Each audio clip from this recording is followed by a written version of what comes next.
It was a gray Monday morning when Daniel Reyes stepped onto the cracked pavement outside the county courthouse. The weather seemed to match the weight in his chest, overcast, heavy, uncertain. His worn Marine Corps jacket clung to him like a second skin, weathered by time and betrayal. His name had once been spoken with pride in military circles: Master Sergeant Reyes, K-9 Unit, 3 tours, never lost a man. But now, to most people, he was just a disgraced ex-Marine accused of something he didn't do. Framed. That word echoed endlessly in his mind. He still remembered the morning military police had knocked on his door, cold faces, empty explanations, confiscated files. A weapons charge, they said. Unlawful handling, tampering. Nonsense. He had followed protocol to the letter. But no one wanted to listen. Not after his CO turned his back. Not after the media ran their headlines without fact-checking. It didn't take much to destroy a reputation. Just a lie said with enough confidence. Except for one soul. Max. A retired war dog, Max had been his partner, his shadow, his guardian angel in uniform. For years, the two had survived roadside bombs, ambushes, and the invisible wounds of war. They had crossed desert heat and night raids, always together, always alert.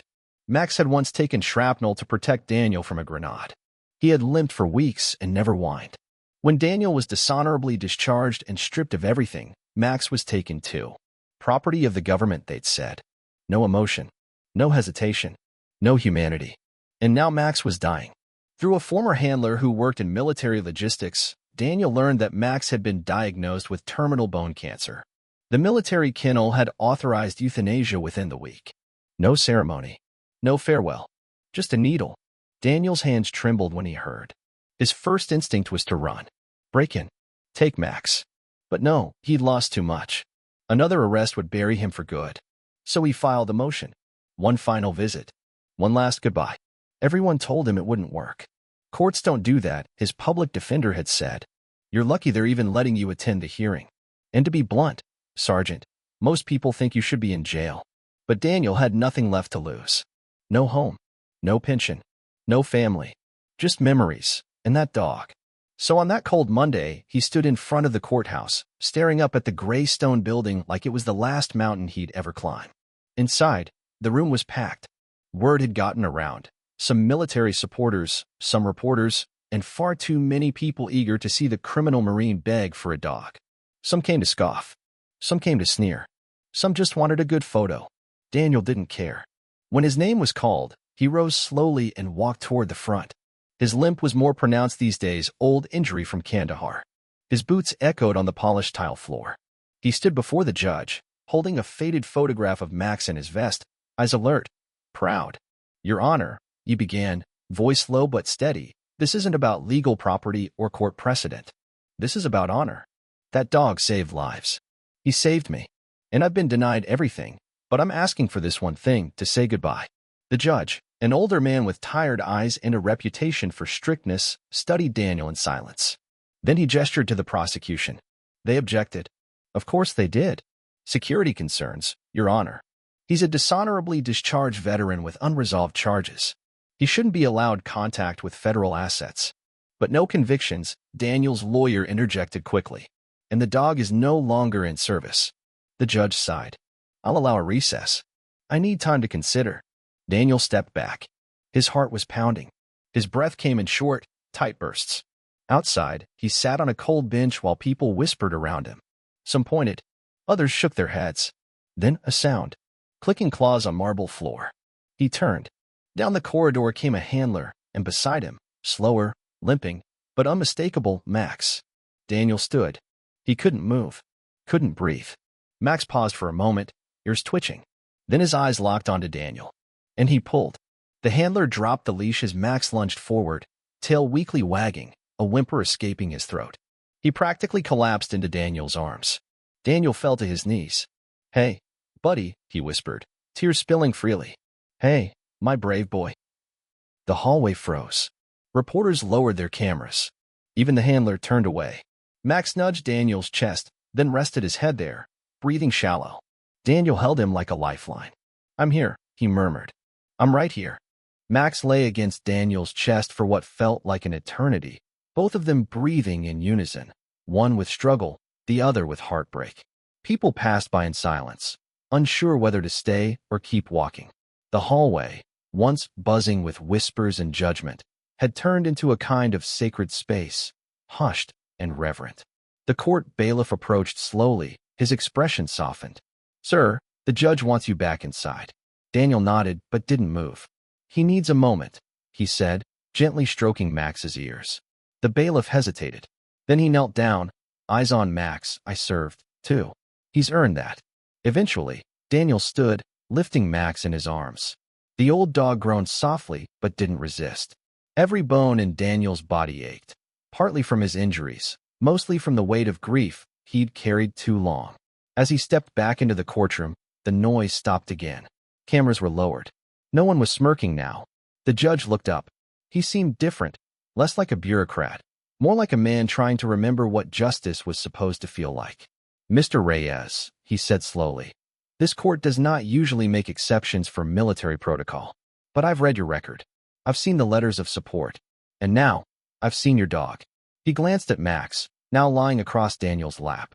"I won't pretend this undoes what's been done to you." The judge continued, voice thick with restraint. "But this court grants you full visitation access for the next 48 hours. Max is to remain in your care until then." A gasp rippled through the courtroom. Daniel blinked. "You mean?" "Yes," the judge said, nodding. "You get 2 full days. After that, he returns to the facility for humane care. That is non-negotiable." Daniel nodded slowly. "Thank you. That's more than I hoped for." He didn't notice the tears falling again. Outside, the handler helped Daniel buckle Max gently into the car. He didn't say much, just handed Daniel a worn leather collar with Max's nameplate still intact. "He never let us take that off," the handler said. "Even when he was sleeping." Daniel clutched the collar like it was gold. They drove in silence. The wind through the cracked window carried with it 1,000 memories. Desert winds, the scent of dust and fuel, the bark Max gave when he sensed danger ahead. Daniel could still feel the vibration of Max's chest against his flak vest during firefights. Now the dog barely moved, his breathing soft and shallow in the seat behind him. Back home, the apartment was small and spare. Daniel had lost most of his things during the trial, sold them, pawned them, gave them away. But there was one corner he had never touched. Max's corner. A faded camo blanket, a dented food bowl, a tennis ball with a bite mark. Daniel lowered Max onto the blanket. The dog immediately relaxed. "You remember, huh?" Daniel asked, crouching down beside him. Max gave one slow wag of his tail. Daniel didn't leave his side. That night, he cooked chicken on the stove, Max's favorite, and hand-fed it to him, piece by piece. He spoke to him softly, stories from the field, jokes only the two of them would understand. At one point, Max let out a tiny bark. Daniel laughed for the first time in months. They fell asleep together on the floor. And for the first time in years, Daniel didn't dream of war. The next morning, Daniel woke before the sun. Max was still breathing, but his breaths were shorter now, shallower. Time was slipping. Daniel looked around the apartment. He thought about how far he'd come and how much he'd lost. But sitting there, with Max beside him, he felt something he hadn't in a long time. Peace. He went to the closet and pulled out an old, dust-covered footlocker. Inside was his uniform, folded tightly, metal still attached. He hadn't looked at it in years. He laid the uniform across the armrest of the couch, then turned to Max. "Let's go out, just one last time," he whispered. He wrapped Max in a blanket and carried him to the car. They drove to the nearby Veterans Memorial Park, a quiet place, full of names and flags. Morning mist clung to the grass. Daniel placed Max on a bench, wrapped in his jacket, and sat beside him. Birds sang. No one else was there. Max rested his head on Daniel's thigh, and for a while, they just sat. Together. The morning air was crisp but gentle, like the world itself was being cautious not to disturb the moment. Daniel watched the sunlight filter through the trees, casting broken beams of gold across Max's gray fur. The old dog's breathing was slowing, chest rising with effort, but his eyes were calm. Present. Aware. "You're safe," Daniel whispered, brushing the fur along Max's neck. "You're with me."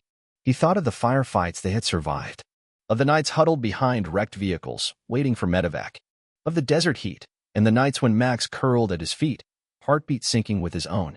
Those memories used to haunt Daniel. Now they held him together. A park groundskeeper passed nearby but didn't interrupt. He simply nodded, tipping his cap, and walked away. Daniel stayed until the sun rose high. Then he gently lifted Max, who gave a soft grunt of protest, and carried him back to the car. The ride back was silent again. Daniel didn't turn on the radio. He didn't want anything to break the quiet rhythm between them. When they got home, he laid Max back on his blanket and sat beside him, legs crossed, back against the wall. That's where the visitors found him. Word had spread about the court's decision. Daniel hadn't invited anyone. He didn't want to show. But one by one, people came. The first was an old corporal who'd served with Daniel in Iraq. He brought a framed photo of the squad, 10 men in sand-stained uniforms, Max sitting front and center with his tongue out. Daniel hadn't seen the photo in years. "Didn't know you kept that," he said, voice catching. "Didn't know I'd need it again," the corporal replied. Next came a young woman with a boy, maybe 6 or 7. She explained her brother had served under Daniel, and Max had once sniffed out an IED near his convoy. "My brother said your dog saved 20 people that day." The boy handed Daniel a small drawing, himself holding Max's leash. "He's a hero," the boy said shyly. Daniel blinked fast. "He really is." By the afternoon, the apartment was full. Some people sat on the floor. Others stood by the door, quiet, respectful. Nobody needed to speak. Just being there was enough. And Max, he stayed awake through most of it. His eyes moved from face to face. Every now and then, someone would kneel, place a hand on his fur, whisper something soft. He responded with small movements, a blink, a shift, a breath. Daniel stayed next to him, hand never leaving his side. When the visitors left, and the room dimmed with the setting sun, Daniel whispered, "See, you weren't just my partner. You were everybody's." He lay beside Max that night on the floor, just like they used to when they were out on patrol. His hand rested lightly on Max's chest, feeling each breath, timing his own to match. His mind wandered, not to war this time, but to the quiet in-between moments. The times Max stole his socks. The way he always barked at mirrors. The time he refused to get back in the Humvee until Daniel finished his sandwich. He chuckled at the thought. "You always were stubborn." Around midnight, Max stirred. His breathing had become more labored. He lifted his head, barely, and looked Daniel in the eye. "I'm here," Daniel whispered. "I got you." Max let out one slow, deep breath and closed his eyes again. Daniel stayed awake the rest of the night, watching, listening, memorizing every small movement. He didn't want to sleep, not now, not with time running out. At dawn, there was a knock at the door. It was the handler from the facility. "Morning," he said softly. "I'm here for Max." Daniel nodded, slowly. "Can I have one more hour?" The handler looked down at Max, then back at Daniel. "You've earned it." Daniel closed the door, walked back inside, and sat beside his old friend.